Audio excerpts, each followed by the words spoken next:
dulu ya sekitar 96, 95 itu memang ada yang KKN di sini.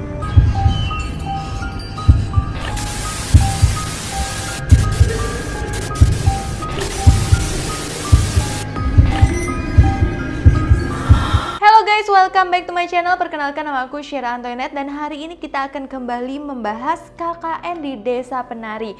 Jadi semenjak Twitter dari KKN di Desa Penari itu sempat viral ya pada 2019, sekarang 2022 viral lagi karena filmnya itu baru tayang dan banyak orang yang mulai masih kayak mengira-ngira gitu. Sebenarnya lokasi KKN di Desa Penari itu lokasinya di mana sih? So, hari ini kita akan menguak lebih lagi kira-kira gimana sih konspirasinya, kemungkinan di mana lokasi KKN di Desa Penari ini.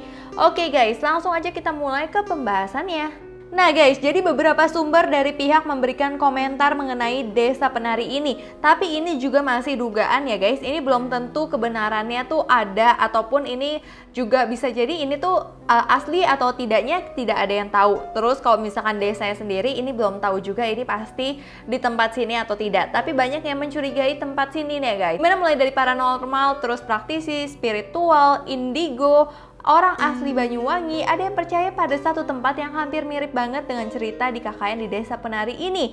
Ini kalian kalau lihat ya, kalau ciri-ciri tempat ini benar-benar yang disebutkan dalam cerita tersebut di sebuah kaki gunung. Mana ada yang bilang kalau desa ini sebenarnya tuh kayak samar-samar kayak desa goib gitu, makanya sehingga sulit banget ditemukan. Dan ada yang tidak percaya sama sekali kalau desa ini benar-benar ada. Nah, lokasi yang pertama yang banyak banget orang pikir kalau itu adalah Desa Penari, itu di mana sih? Yang pertama adalah Rawabayu. KKN di Desa Penari. Nah, jadi di Rawabayu ini lokasi dianggap sebagai latar tempat Desa Penari, tempat mahasiswa KKN di Rawabayu ini. Terus dia pada pikir kalau misalkan orang-orang yang KKN di situ mirip banget sama cerita yang disampaikan oleh Simple Man. Karena kalau kalian masuk Rawabayu tersebut diawali dan disambut di gerbang utama dengan suasana tuh yang sangat mistis banget. Nah, lokasi mistis yang pertama ini diawali dengan Batu Agung Linggayoni yang sakral. Nah, dia itu adalah batu agungnya ini tuh kayak tempat pertapaan, seperti tempat pertapaan berlatar Bali gitu yang ditemukan oleh orang Bali, yaitu Prabu Tawang Alun yang sangat dihormati. Tempat ini sebagai tempat pertapaan lengkap dengan semua ritual sembahyang orang Bali.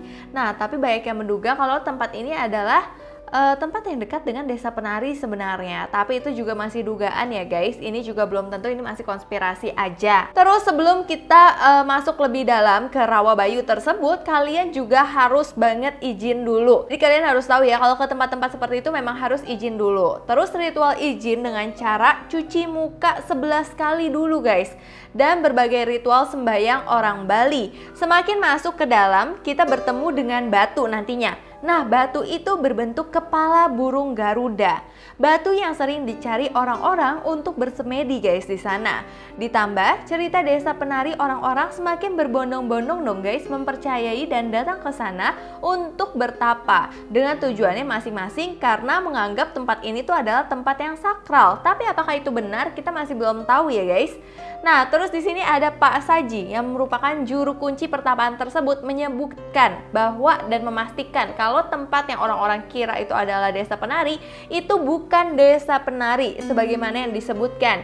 Tidak ada yang namanya Desa Penari di tempat tersebut. Tapi bisa aja juga Desa Penari itu adalah nama samaran yang dibuat oleh Simple Man. Jadi kita nggak tahu mana yang benar, mana yang enggak. Tapi sekali itu masih jadi konspirasi, dan itu adalah konspirasi pertama di lokasi yang pertama yaitu Rawabayu. Next kita ke lokasi yang kedua yang diyakini adalah lokasi KKN Desa Penari juga. Itu di mana sih? Itu ada di Alas Gumintir.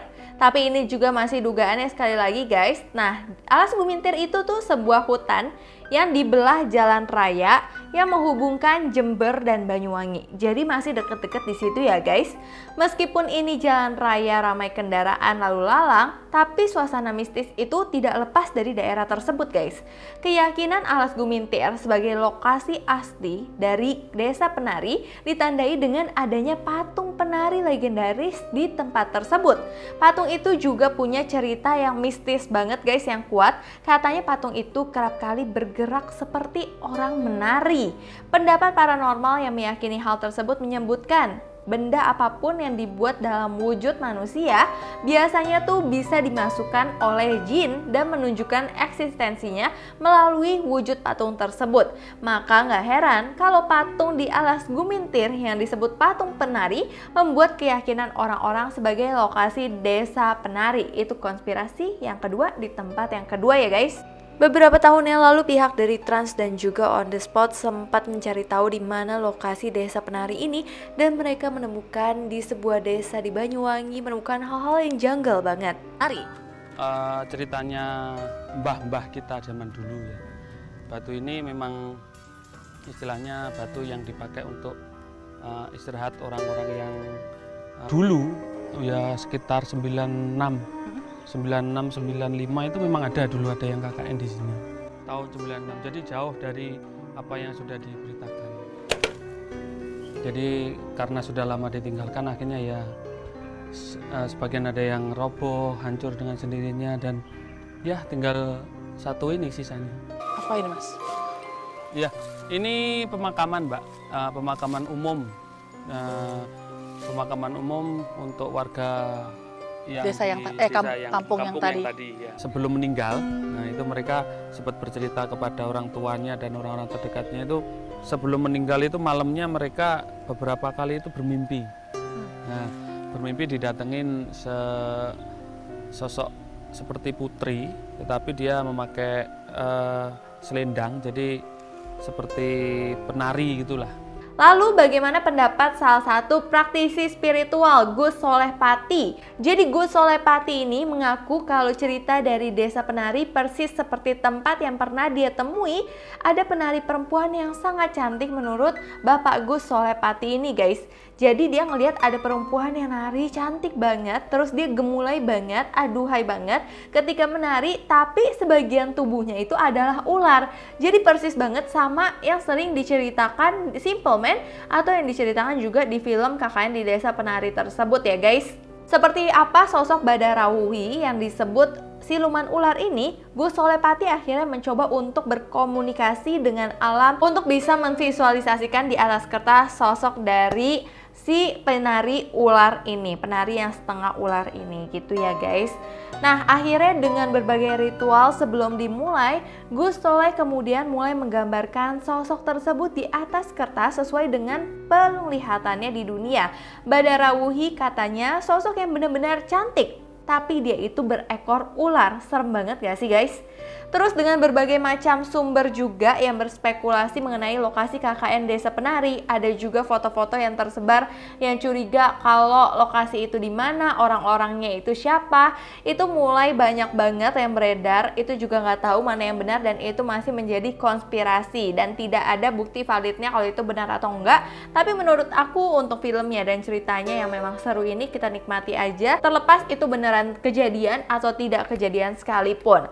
Apapun dan dimanapun tempat aslinya masih menjadi misteri juga, tapi belum ada yang berani mengklaim lokasi sebenarnya dan yang paling benar di antara semua itu. Tapi menurut kalian, untuk pandangan kalian sendiri nih, konspirasi kalian, kira-kira lokasi 1, 2, atau 3 sih yang menurut kalian paling sesuai dengan cerita yang ada di Desa Penari yang diceritakan oleh Simple Man. Kalian boleh komen di bawah kalau kalian tahu, kalau kalian juga mau aku bahas apa lagi, boleh komen di bawah ya. So, terima kasih kalian udah nonton video ini sampai habis. Sebelumnya aku minta maaf apabila aku ada salah kata, salah pengucapan, salah sesuatu yang tidak berkenan di hati kalian. Aku minta maaf sebesar-besarnya. So, sampai jumpa di video selanjutnya. Bye-bye!